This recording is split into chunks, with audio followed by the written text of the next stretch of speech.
Hey guys, welcome back to Wolf's Den Forge. I'm Doug Wolf, shockingly enough. Anyway, today I want to talk about my rounding hammer.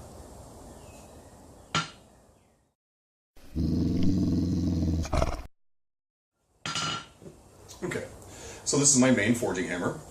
It is the BFH, Big Fucking Hammer. I call it the Smashinator 9000. I get a lot of comments about this hammer, especially when I'm using it. One of the biggest comments I get is people will watch me working on a project and I may flip my hammer around while I'm working on it. And people will stop me when I'm doing a demo and say, why did you flip your hammer around? Well, there's a reason for this design of hammer, right? So, obviously, flat face here, round face here, right?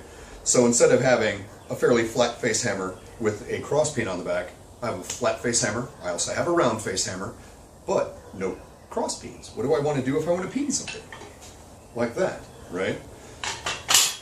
The reason why this hammer is shaped the way it is, every one of these radiuses around all four faces of this hammer are ground in a different radius. So if I want to peen something, instead of having to stop, put my hammer down, grab a cross peen, work over the edge of the anvil or over here or whatever and make my peens and flatten them back out again, and then go back to my round hammer to flatten it all back out if I want, I can use four completely different radiuses of peens. So I can work over here at the edge of the anvil, I can put a wider peen this way, I can put a smaller one this way, I can put a big fat one this way, flip back around to my round hammer to smooth them all out.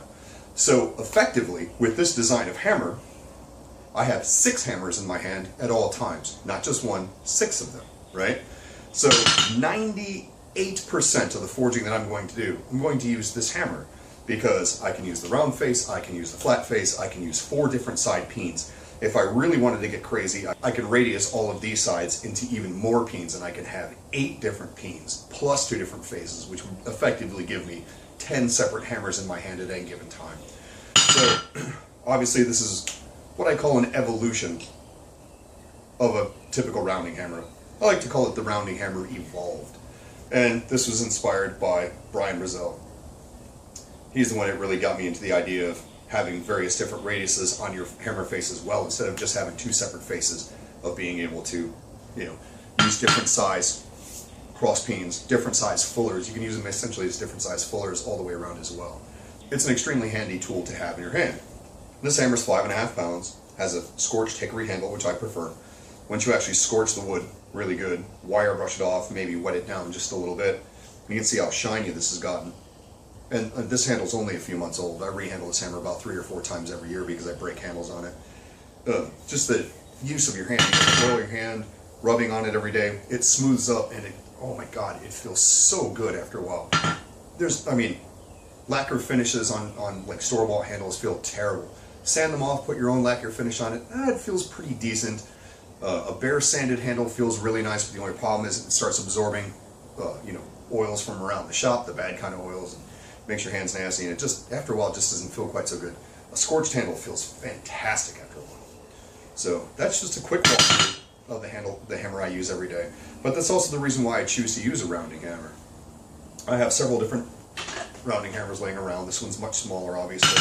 This one's 3 pounds. I have one that's even smaller. This one's 2 pounds. Flat face, round face. This one doesn't have any. Actually, no, I did. I did put little radiuses on here. Nothing huge, but just enough to where I can use it while I'm working if I need to. If I need a smaller hammer. But it's the reason why I choose to use a rounding hammer versus a cross peen. A cross peen is a very handy tool. But it's limited, right? You have a much flatter face in here. It's not completely flat, but it's flatter. And you only have one size peen. Now, that being said, I use this hammer a lot, but it's a lot more limited tool to use. It's a lot more limited of a tool to use. That's why I choose to use a rounding hammer. Also, I forge all of my hammers myself. All the ones I've showed you were forged by me. And the steel that all of these are forged out of is 4140 chrome moly. Not necessarily because that is my steel of choice. Just because that is what keeps coming to hand easily to me. 4140 is an excellent choice to make hammers out of. 1045 is also an excellent choice if you can get your hands on it. So there's quite a few different types of steel. These just all happen to be 4140. I've heard a lot of very entertaining comments about rounding hammers. One of my favorites is from somebody. It's a fairly new smith new in the realm to a lot of other people, that is. And he called it a fat hammer, which I found very entertaining. It's like, whatever. Everybody has their own tools of choice, and that's really the biggest thing. When people ask me all the time, you know, whenever I have a new person in the shop, or a new apprentice, or a new student that's come in for a class, and they ask me what type of hammer should I get, usually what I recommend is just going to Harbor Freight and buying a cheap cross peen like this. It's a whole $8, you know. This will do you very well for a lot of different functions, and it'll give you time to work for a while until you have time to borrow some hammers, or go to somebody's shop who has quite a few different hammers around and work with several different types until you figure out what you're comfortable with. More than anything else, that's the most important thing. What should you be using on a daily basis? What you're comfortable with, because if you're comfortable with it, you'll use it every day. And if you use it every day, you get better. You know, you get more practice, you get more experience, you'll get better with it all the time. So really, that's the ultimate criteria. Pick a hammer that you're comfortable with. Weight, same way. I advocate that you use a heavier hammer. I advocate that you use a longer handle, but I'm not going to tell you you have to. I'm not going to tell you you should. Ultimately, I'm going to tell you you should use what you're comfortable with. If what you're only comfortable with is a little 2-pound hammer, hey man, rock on with your bad self, you know. But if you get to the point where you realize this isn't quite doing the job and you want to work with something larger, you know. The important thing is use as many different tools as possible until you find what is comfortable for you. But anyway, that's a quick tour and a quick explanation of the design of my hammer and why I choose to use this one.